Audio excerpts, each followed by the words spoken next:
আসসালামু আলাইকুম ভিউয়ার্স, সবাই কেমন আছেন?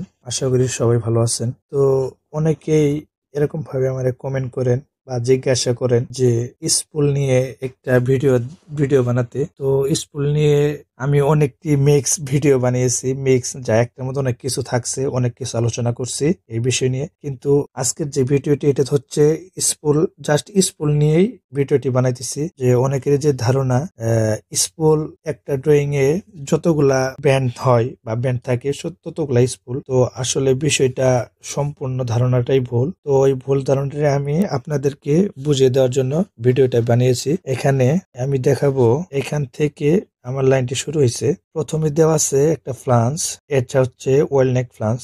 এখানে দেওয়া আছে পিটি নাম্বার 4। তো আমরা যদি এখানে আসি, দেখেন এখানে দেওয়া আছে এনপিএস 3 ইঞ্চি একটা লাইন, ডাব্লিউ এন ফ্লান্স মানে ওয়েলনেক ফ্লান্স। তো ফ্লান্সের পরে আছে একটা elbow, 90 degree elbow. 90 degree elbow থেকে আসছে হইলো, তারপরে এখানে আছে 90 ডিগ্রি এলবো, তারপরে এখানে আছে ব্রাঞ্চ লাইন।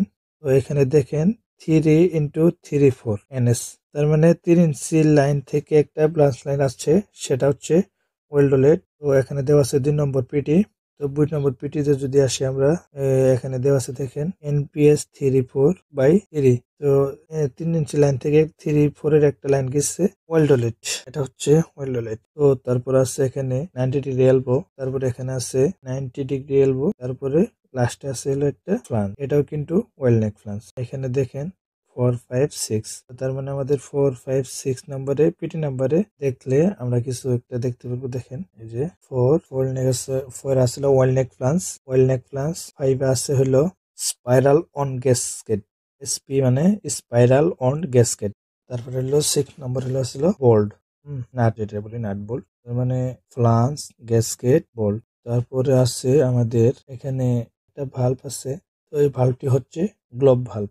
তো এখানে আসছিল ফ্লান্স, ফ্লান্সের পরে আসছিল একটা ভাল্ব। এখানে একটা দেওয়া আছে স্পেন্ডেল ওয়েস্ট। তো পিটি নাম্বার আসছিল 7, এটা হচ্ছে একটা গ্লোব ভাল্ব। তো আমরা এখানে 7 নম্বর যদি দেখি, যে দেখেন গ্লোব ভাল্ব, এটা হচ্ছে গ্লোব ভাল্ব। এখন আসি আমি ভিডিওর মূল পর্বে। তো এখানে স্পুল কয়টা আছে, তো স্পুল কয়টা আছে এটা দেখতে গেলে এটা আমাদের দেখতে হবে পাইপ কয়টা আছে।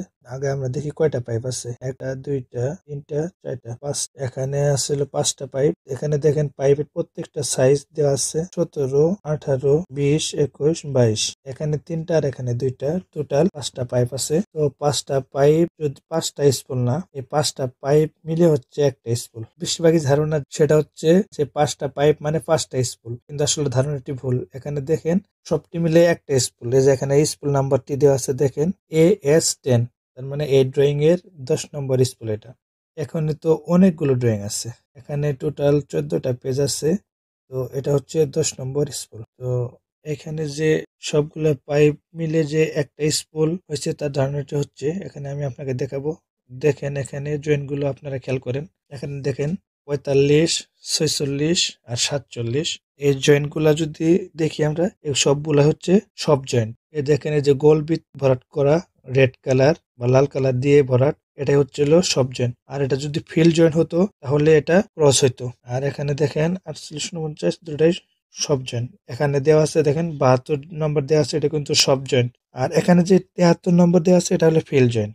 তো ওইটা কিন্তু আমাদের এই মূল ড্রয়িং এর যে পাইপ লাইন আছে, এই পাইপ লাইনের কোনো জয়েন্ট না, ওটা হচ্ছে ব্রাঞ্চ লাইন।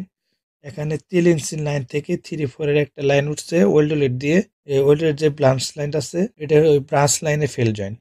তো তারপরে 50 51 52 53 এবং 54, এই সবগুলাই হচ্ছে হলো সব জয়েন্ট। তো এখানে যতগুলো জয়েন্ট আছে 1 2 3 4 5 6 7 8 9 10 11 12, এখানে যে 12টা জয়েন্ট আছে 11টাই হচ্ছে সব জয়েন্ট, একটি হলো ফিল জয়েন্ট। তো এটা যে ফিল জয়েন্ট আছে, অনেকেই প্রশ্ন যে এখানে 2টা স্পুল আছে, কিন্তু এখানে 2টা না, এখানে স্পুল একটাই দেওয়া আছে, সবগুলা মিলিয়ে একটা স্পুল দেওয়া আছে। এখানে যে ফিল জয়েন্টটি দেওয়া আছে এটা কিন্তু হচ্ছে ব্রাঞ্চ লাইন বের হয়েছে। ব্রাঞ্চ লাইন কিন্তু এই লাইন এই ড্রয়িং এ কিন্তু কোনো ডিটেলস দেওয়া নাই, জাস্ট ওয়েল্ডোলেট পর্যন্ত সীমাবদ্ধ এখানে। তো এখানে যদি ব্রাঞ্চ লাইনের পাইপ দেওয়া থাকতো বা নতুন কোনো পাইপ দেওয়া থাকতো উপরে, তাহলে 2টা স্পুল হতো। যেহেতু এখানে কোনো পাইপের কোনো পাইপ লাইন নাই, তো এখানে সব মিলিয়ে একটা স্পুল। তো টোটালের এই শুরু থেকে শেষ পর্যন্ত সবগুলো মিলিয়ে একটা স্পুল। তো এই স্পুলটি ওয়ার্কশপ তৈরি হওয়ার পরে তো তারপরে এটা সাইডে পাঠাবে, সাইডে পাঠানোর পরে এটা সাইডে ইরেকশন করা হবে। এটা ফেব্রিকেশনের কাজটা হবে, এটা হচ্ছে আমাদের ওয়ার্কশপে। এখানে আমাদের যে 73 নম্বর যে জয়েন্টটা দেওয়া আছে এটা হলো ফিল্ড জয়েন্ট। তো এখানে দেখেন দেওয়া আছে কানেক্ট অন ড্রয়িং 7। তো এই ব্রাঞ্চ লাইনটি যে জয়েন্ট হবে তো এটা 7 নম্বরে দেওয়া আছে, তো এটা 7 নম্বরে পাবে। তো এখানে যে ব্রাঞ্চ নাম্বারটি দেওয়া আছে এটা হচ্ছে 7 নম্বর ড্রয়িং এর শিট নম্বর 7। তো আমরা এখন দেখবো তো এই ড্রয়িংটা যে দেওয়া আছে এটা কত নম্বর শিট। তো এখানে দেওয়া আছে 14টা পেজ, 14টা শিটের থেকে এটা হচ্ছে 6 নম্বর শিট। তো আমরা যদি 7 নম্বর যদি যাই, যে এখানে দেখেন এই যে পরের শিট 7 নম্বর শিট 7 of 14। তো 7 নম্বর শিটে যদি আসি আমরা, তো এই যে 7 নম্বর শিটে আসার পরে দেখলাম এখান থেকে ওয়েল্ডোলেট থেকে দেওয়া আছে, দেখেন ওয়েল্ডোলেট থেকে লাইনটি উপরে উঠছে। এই যে এখানে দেওয়া আছে 3 NS, এখান থেকে এই জয়েন্টে যে হবে ফিল্ড জয়েন্ট হচ্ছে ওয়েল্ডোলেটের সাথে, তারপর লাইনটি উপরে চলে যাবে। আশা করি বিষয়টি বুঝতে পারছেন আপনারা সবাই চ্যানেলটিকে সাবস্ক্রাইব করবেন এবং লাইক করতে ভুলবেন না। ধন্যবাদ।